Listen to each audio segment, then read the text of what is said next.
सिर्फ किसानां दा मसला नहीं, ये कल्ले किसानां दा मसला नहीं, ये पूरे पंजाब दा मसला। पहला लड़ना विचारां ना, बाद विच चुकांगे असला। ये कल्ले किसानां दा मसला नहीं, ये पूरे पंजाब दा मसला। पहला लड़ना विचारां नाल, बाद विच चुकांगे असला। क्योंकि हर मसले दा हल प्यार फिर ललकार हुंदा है, जे वैरी फिर भी ना मन्ने तां फिर तलवार हुंदा है। क्योंकि हर मसले दा हल प्यार फिर ललकार हुंदा है, जे वैरी फिर भी ना मन्ने तां फिर तलवार हुंदा है। असीं अज घेर सड़कां नूं, असीं अज घेर सड़कां नूं जिहदे लई छेड़ियां जंगां ने। ਇਹ ਇੱਕ ਫਿਰਕੇ ਦੀਆਂ ਮੰਗਾਂ ਨਹੀਂ, ਇਹ ਸਿਰਫ ਸਿੱਖ ਕੌਮ ਦੀਆਂ ਮੰਗਾਂ ਨਹੀਂ, ਇਹ ਪੂਰੇ ਪੰਜਾਬ ਦੀਆਂ ਮੰਗਾਂ ਨੇ, ਇਹ ਸਾਂਝੇ ਪੰਜਾਬ ਦੀਆਂ ਮੰਗਾਂ ਨੇ। ਸਭ ਤੋਂ ਪਹਿਲਾਂ ਤਾਂ ਦੋਵੇਂ ਹੱਥ ਜੋੜ ਕੇ ਵਾਹਿਗੁਰੂ ਜੀ ਕਾ ਖਾਲਸਾ ਵਾਹਿਗੁਰੂ ਜੀ ਕੀ ਫਤਿਹ। ਮੈਂ ਪੰਜਾਬ ਦਾ ਵਾਰਿਸ ਤੇ ਮੇਰੇ ਪਿਤਾ ਵਾਲੀ ਦੋ ਜਹਾਨ ਸਾਹਿਬ ਸ੍ਰੀ ਗੁਰੂ ਗੋਬਿੰਦ ਸਿੰਘ ਸਾਹਿਬ ਜੀ ਮਹਾਰਾਜ ਕਿ ਉੱਠ ਹੁਣ ਜਾਗ ਹੱਕਾਂ ਲਈ, ਕਿ ਉੱਠ ਹੁਣ ਜਾਗ ਹੱਕਾਂ ਲਈ, ਹੁਣ ਨੀਂਦਰ ਤਿਆਗ ਹੱਕਾਂ ਲਈ। ਜੇ ਹੁਣ ਵੀ ਸੁੱਤਾ ਰਹਿ ਗਿਆ ਤਾਂ ਖੋਰੇ ਕਦ ਤੂੰ ਜਾਗੇਗਾ। ਸੋਚਦਾ ਤੀਰ ਜ਼ਾਲਮ ਦੀ ਹਿੱਕ ਦੇ ਵਿੱਚ ਕਦ ਤੂੰ ਦਾਗੇਗਾ। ਤੂੰ ਤੁਰਨਾ ਅਣਖ ਨਾ ਸਿੱਖ ਲੈ, ਤੂੰ ਤੁਰਨਾ ਅਣਖ ਨਾ ਸਿੱਖ ਲੈ, ਜੇ ਹੁਣ ਜ਼ਿੰਦਗੀ ਜਿਉਣੀ ਹੈ। ਏਜੰਡਾ ਇੱਕ ਹੈ ਸਾਡਾ ਤਾਂ ਝੰਡਾ ਇੱਕ ਕਿਉਂ ਨਹੀਂ ਹੈ। ਏਜੰਡਾ ਇੱਕ ਹੈ ਸਾਡਾ ਤਾਂ ਝੰਡਾ ਇੱਕ ਕਿਉਂ ਨਹੀਂ ਹੈ। ਅੱਜ ਅਸੀਂ ਇੱਕ ਝੰਡੇ ਦੇ ਥੱਲੇ ਇਕੱਠੇ ਨਹੀਂ ਹੋ ਰਹੇ, ਅਸੀਂ ਸਾਰੇ ਅਲੱਗ-ਅਲੱਗ ਹੋਏ ਹੋਏ ਆ। ਕੋਈ ਵੀ ਇੱਕ ਝੰਡੇ ਦੇ ਥੱਲੇ ਰਹਿ ਕੇ ਗੱਲ ਨਹੀਂ ਕਰ ਰਿਹਾ।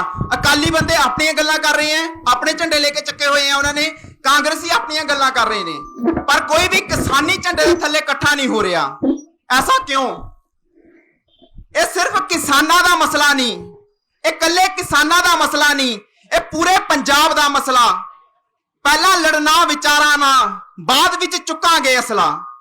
ਇਹ ਕੱਲੇ ਕਿਸਾਨਾਂ ਦਾ ਮਸਲਾ ਨਹੀਂ, ਇਹ ਪੂਰੇ ਪੰਜਾਬ ਦਾ ਮਸਲਾ। ਪਹਿਲਾਂ ਲੜਨਾ ਵਿਚਾਰਾਂ ਨਾਲ, ਬਾਅਦ ਵਿੱਚ ਚੁੱਕਾਂਗੇ ਅਸਲਾ।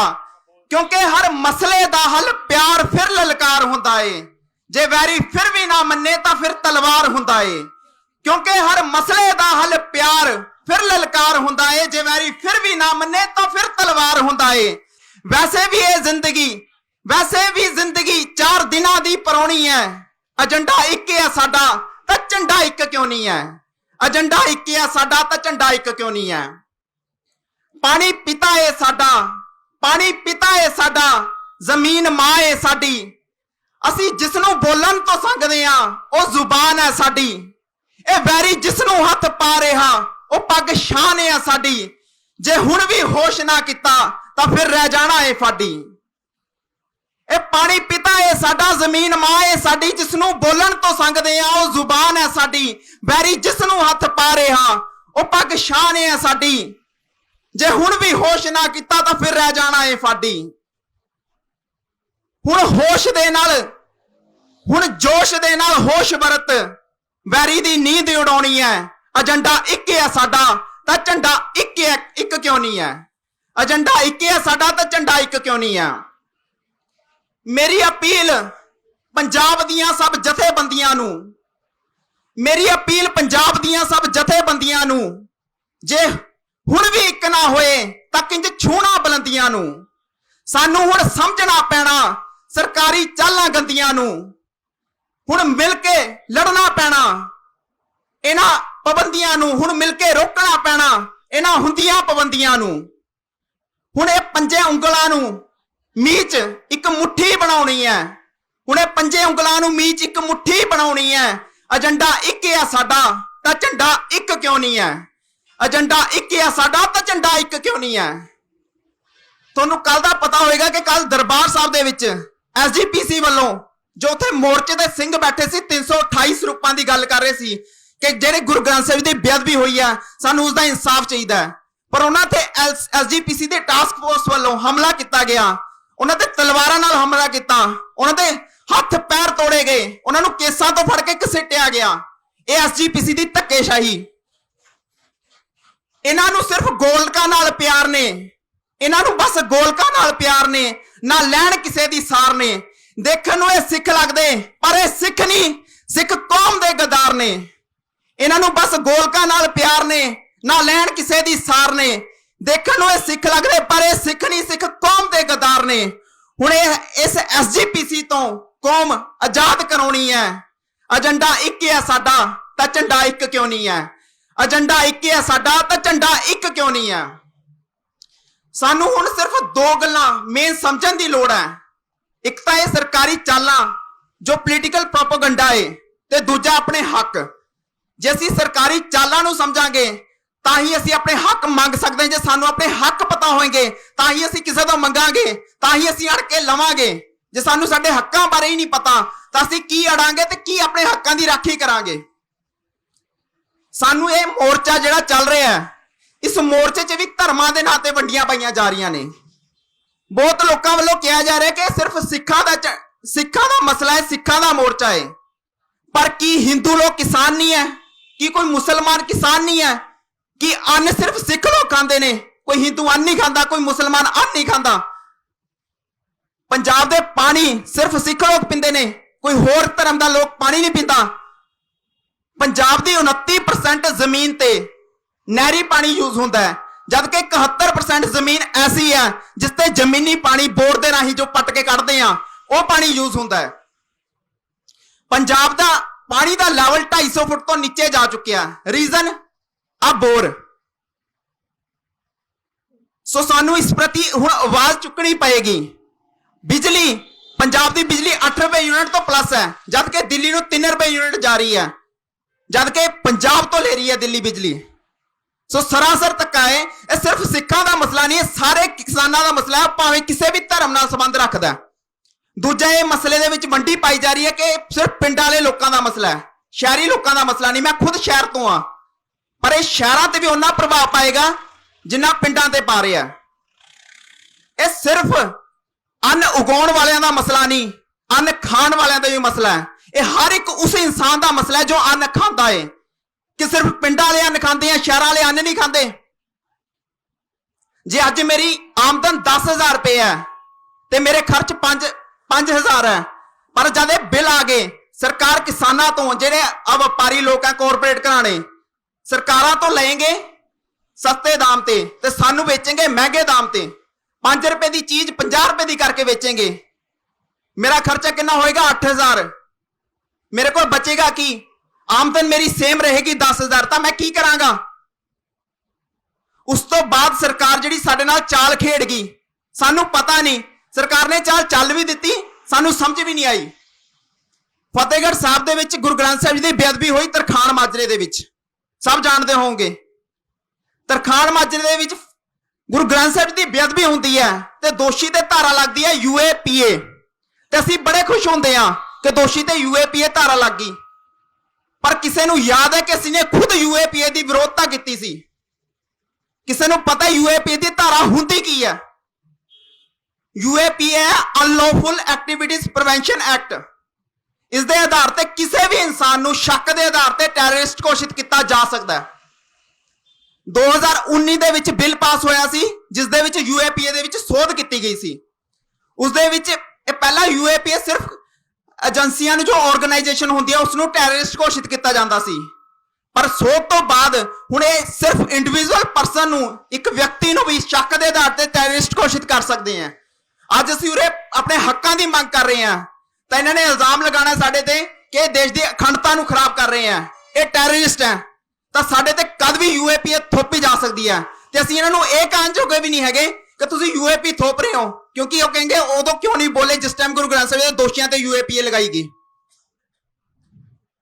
ਜਿਹੜੀ ਦੂਜੀ ਇਸ ਵਿੱਚ ਚੇਂਜਸ ਕੀਤੀ ਗਈ ਉਹ ਸੀ ਪਹਿਲਾਂ DSP, ਜੋ DGP ਹੁੰਦਾ ਸੀ, ਡਾਇਰੈਕਟਰ ਜਨਰਲ ਆਫ ਪੁਲਿਸ, ਉਸ ਦੀ ਪਰਮਿਸ਼ਨ ਲੈਣ ਤੋਂ ਬਾਅਦ ਉਸਦੀ ਜਿੰਨੀ ਵੀ ਜ਼ਮੀਨ ਹੁੰਦੀ ਸੀ, ਭਾਵੇਂ ਪੰਜਾਬ 'ਚ, ਭਾਵੇਂ ਹਿਮਾਚਲ 'ਚ, ਭਾਵੇਂ ਹਰਿਆਣਾ 'ਚ, ਜਿਸ ਵੀ ਸਟੇਟ ਦੇ ਵਿੱਚ ਹੈ, ਉਹ ਜ਼ਬਤ ਕੀਤੀ ਜਾਂਦੀ ਸੀ।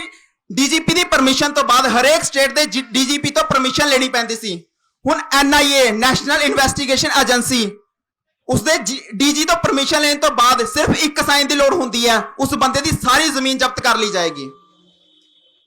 1984 ਤੋਂ ਬਾਅਦ ਅੱਜ ਜਿੰਨਾ ਸਿੱਖ ਕੌਮ ਦਾ ਕਤਲੇਆਮ ਹੋਇਆ, 1.5 ਲੱਖ ਸਿੱਖ ਮਾਰੇ ਗਏ ਆ ਝੂਠੇ ਐਨਕਾਊਂਟਰਾਂ ਦੇ ਵਿੱਚ। ਹੁਣ ਵੀ ਉਹੀ ਸੀਨ ਹੋਣ ਵਾਲਾ ਜੇ ਅਸੀਂ ਨਾ ਜਾਗੇ।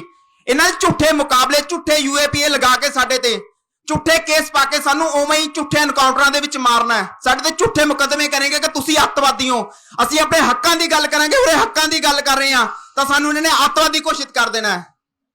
ਪਰ ਅਸੀਂ ਬੜੀ ਛੇਤੀ ਇਹਨਾਂ ਦੀ ਗੱਲਾਂ ਵਿੱਚ ਆ ਜਾਂਦੇ ਆ। ਅਸੀਂ ਖੁਸ਼ ਹੁੰਦੇ ਆ ਕਿ ਯੂਏਪੀ ਦੀ ਧਾਰਾ ਲੱਗੀ ਦੋਸ਼ੀ ਤੇ, ਪਰ ਕੱਲ ਨੂੰ ਅਸੀਂ ਕਹਿਣ ਜੋਗੇ ਨਹੀਂ ਹੋਣਾ ਕਿ ਸਾਡੇ 'ਚ ਕਿਸੇ ਬੰਦੇ ਤੇ ਕਿਸੇ ਆਮ ਇਨਸਾਨ ਤੇ ਇਹਨਾਂ ਨੇ ਯੂਏਪੀ ਦੀ ਧਾਰਾ ਲਗਾਈ, ਸਾਨੂੰ ਦੋਸ਼ਿਤ ਕਰਾਰ ਦਿੱਤਾ ਕਿ ਤੁਸੀਂ ਦੋਸ਼ੀ ਹੋ, ਤੁਸੀਂ ਟੈਰਰਿਸਟ ਹੋ। ਅਸੀਂ ਕੁਝ ਬੋਲਣ ਜੋਗੇ ਨਹੀਂ। ਇਹਨਾਂ ਨੇ ਤੀਜੀ ਇਸ ਦੇ ਵਿੱਚ ਚੇਂਜਸ ਕੀਤੀ ਸੀ ਯੂਏਪੀ ਦੇ ਐਕਟ ਦੇ ਵਿੱਚ। ਉਹ ਚੇਂਜਸ ਕੀਤੀ ਸੀ, ਪਹਿਲਾਂ ਡੀਜੀਪੀ, ਸਿਰਫ ਡੀਜੀਪੀ ਹੀ ਇਸ ਤੇ ਇਨਵੈਸਟੀਗੇਸ਼ਨ ਕਰ ਸਕਦਾ ਸੀ, ਪਰ ਹੁਣ ਇੰਸਪੈਕਟਰ ਰੈਂਕ ਦਾ ਪਰਸਨ ਵੀ, ਕੋਈ ਵੀ ਪਰਸਨ ਇਸ ਤੇ ਇਨਵੈਸਟੀਗੇਸ਼ਨ ਕਰ ਸਕਦਾ ਹੈ। ਇਨਵੈਸਟੀਗੇਸ਼ਨ ਕਰਨ ਤੋਂ ਬਾਅਦ ਸਾਨੂੰ ਟੈਰਰਿਸਟ ਘੋਸ਼ਿਤ ਕਰ ਸਕਦਾ ਹੈ। ਅਸੀਂ ਕੀ ਕਰਾਂਗੇ ਉਸ ਟਾਈਮ? ਸਾਨੂੰ ਇਹਨਾਂ ਨੇ ਦੋਸ਼ੀ ਬਣਾ ਕੇ ਝੂਠੇ ਮੁਕਾਬਲਿਆਂ ਦੇ ਵਿੱਚ ਮਾਰਨਾ ਹੈ। ਸੋ ਪੰਜਾਬ ਦੇ ਹੱਕਾਂ ਦੀ ਗੱਲ ਹੈ, ਹੁਣ ਚੁੱਪ ਰਹਿ ਕੇ ਨਹੀਂ ਸਰਨਾ। ਹੁਣ ਗੱਲ ਸਾਡੀ ਹੋਂਦ ਤੇ ਆਈ ਹੈ। ਹੁਣ ਲੜਨਾ ਜਾਂ ਫਿਰ ਮਰਨਾ, ਹੁਣ ਗੱਲ ਸਾਡੀ ਹੋਂਦ ਤੇ ਆਈ ਹੈ। ਹੁਣ ਇੱਕ ਪਾਸਾ ਇਹ ਕਰਨਾ, ਹੁਣ ਗੱਲ ਸਾਡੀ ਹੋਂਦ ਤੇ ਆਈ ਹੈ। ਹੁਣ ਚੁੱਪ ਰਹਿ ਕੇ ਨਹੀਂ ਸਰਨਾ, ਹੁਣ ਗੱਲ ਸਾਡੀ ਹੋਂਦ ਤੇ ਆਈ ਹੈ। ਵੇਖਣ ਨੂੰ ਭਾਵੇਂ ਮਾਤੜਾ, ਵੇਖਣ ਨੂੰ ਭਾਵੇਂ ਮਾਤੜਾ, ਪਰ ਇਰਾਦੇ ਸਾਡੇ ਪੱਕੇ ਨੇ। ਬਹੁਤ ਸਮਾਂ ਹੋ ਗਿਆ ਜਰਦਿਆਂ ਨੂੰ, ਹੁਣ ਹੋਰ ਨਾ ਜਰਨੇ ਧੱਕੇ ਨੇ। ਹੁਣ ਹਿੱਕ ਠੋਕ ਕੇ ਖੜਨਾ, ਹੁਣ ਗੱਲ ਸਾਡੀ ਹੋਂਦ ਤੇ ਆਈ ਹੈ, ਸਾਡੀ ਅਣਖ ਤੇ ਆਈ ਹੈ, ਸਾਡੀ ਗੈਰਤ ਤੇ ਆਈ ਹੈ, ਗੁਰੂ ਨਾਨਕ ਦੇਵ ਜੀ ਦੇ ਫਲਸਫੇ ਨੂੰ ਮੁਕਾਉਣ ਤੇ ਆਈ ਹੈ। ਹੁਣ ਚੁੱਪ ਰਹਿ ਕੇ ਨਹੀਂ ਸਰਨਾ, ਹੁਣ ਗੱਲ ਸਾਡੀ ਹੋਂਦ ਤੇ ਆਈ ਹੈ। ਇਹ ਰਿਆਇਤਾਂ ਦੀ ਲੜਾਈ ਨਹੀਂ, ਇਹ ਹੱਕਾਂ ਦੀ ਹੈ ਜੰਗ ਸਾਡੀ। ਪੰਜਾਬ ਨੂੰ ਬਣਦਾ ਹੱਕ ਮਿਲੇ, ਬਸ ਇੱਕੋ ਇੱਕ ਹੈ ਮੰਗ ਸਾਡੀ। ਜਦ ਤੱਕ ਹੱਕ ਨਾ ਮਿਲਦੇ ਉਦੋਂ ਤੱਕ ਝੁਕਣਾ ਨਹੀਂ, ਧਰਨਾ। ਹੁਣ ਗੱਲ ਸਾਡੀ ਹੋਂਦ ਤੇ ਆਈ ਹੈ। ਹੁਣ ਚੁੱਪ ਰਹਿ ਕੇ ਨਹੀਂ ਸਰਨਾ, ਹੁਣ ਗੱਲ ਸਾਡੀ ਹੋਂਦ ਤੇ ਆਈ ਹੈ, ਸਾਡੀ ਅਣਖ ਤੇ ਆਈ ਹੈ, ਸਾਡੀ ਗੈਰਤ ਤੇ ਆਈ ਹੈ। ਇਹਨਾਂ ਹੀ ਹੱਕ ਖੋਏ ਪਾਣੀ ਦੇ, ਇਹਨਾਂ ਹੀ ਹੱਕ ਖੋਏ ਪਾਣੀ ਦੇ, ਇਹਨਾਂ ਹੀ ਅੰਗ ਪਾੜੇ ਬਾਣੀ ਦੇ। ਅੱਤ ਹੋਈ ਤੇ ਸ਼ਸਤਰ ਚੁੱਕਣੇ ਪੈਂਦੇ, ਇਹ ਵੀ ਵਿੱਚ ਲਿਖਿਆ ਗੁਰਬਾਣੀ ਦੇ। ਚੁੰਕਾਰ ਅਜ ਹਮਾ ਹਿਲਤੇ ਦਰ ਗੁਜਸ਼ਤ, ਹਲਾਲ ਅਸਤ ਬੁਰਦਨ ਬਾ ਸ਼ਮਸ਼ੀਰ ਦਸਤ। ਇਹਨਾਂ ਹੀ ਅੰਗ ਪਾੜੇ ਬਾਣੀ ਦੇ, ਸਾਤੋਂ ਹੱਕ ਖੋਲੇ ਪਾਣੀ ਦੇ। ਅੱਤ ਹੋਈ ਤੇ ਸ਼ਸਤਰ ਚੁੱਕਣੇ ਪੈਂਦੇ, ਇਹ ਵੀ ਵਿੱਚ ਲਿਖਿਆ ਗੁਰਬਾਣੀ ਦੇ। ਹੁਣ ਕਿਸੇ ਕੋਲੋਂ ਨਹੀਂ ਡਰਨਾ, ਹੁਣ ਗੱਲ ਸਾਡੀ ਹੋਂਦ ਤੇ ਆਈ ਹੈ। ਹੁਣ ਚੁੱਪ ਰਹਿ ਕੇ ਨਹੀਂ ਸਰਨਾ, ਹੁਣ ਗੱਲ ਸਾਡੀ ਹੋਂਦ ਤੇ ਆਈ ਹੈ, ਸਾਡੀ ਅਣਖ ਤੇ ਆਈ ਹੈ, ਸਾਡੀ ਗੈਰਤ ਤੇ ਆਈ ਹੈ, ਗੁਰੂ ਨਾਨਕ ਦੇਵ ਜੀ ਦੇ ਫਲਸਫੇ ਤੇ ਆਈ ਹੈ। ਸੋ ਇਸੇ ਦੇ ਨਾਲ ਹੀ ਇੱਕ ਹੋਰ ਚੀਜ਼ ਬੇਨਤੀ, ਸਭ ਤੋਂ ਬੜੀ, ਲੋਕ ਕਹਿੰਦੇ ਨੇ ਕਿ ਗੁਰੂ ਗ੍ਰੰਥ ਸਾਹਿਬ ਜੀ ਦੀ ਬੇਅਦਬੀ ਹੋਈ ਹੈ, ਇਹ ਸਾਨੂੰ ਭੜਕਾਇਆ ਜਾ ਰਿਹਾ, ਕਿਸਾਨੀ ਮੁੱਦੇ ਤੋਂ ਅਲੱਗ ਕੀਤਾ ਜਾ ਰਿਹਾ ਹੈ। ਪਰ ਕੀ ਸਾਡੇ ਨਿਗਾਹ ਦੇ ਵਿੱਚ ਗੁਰੂ ਗ੍ਰੰਥ ਸਾਹਿਬ ਦੀ ਕੋਈ ਇੱਜ਼ਤ ਨਹੀਂ? ਜੋ ਦਰਬਾਰ ਸਾਹਿਬ ਦੇ ਉੱਤੇ ਹਮਲਾ ਹੋਇਆ, ਕਿ ਸਾਡਾ ਫਰਜ਼ ਨਹੀਂ ਬਣਦਾ ਕਿ ਅਸੀਂ ਵੀ ਮੋਰਚਿਆਂ ਤੇ ਬੈਠੀਏ ਗੁਰੂ ਗ੍ਰੰਥ ਸਾਹਿਬ ਦੀ ਬੇਅਦਬੀ ਨੂੰ ਲੈ ਕੇ?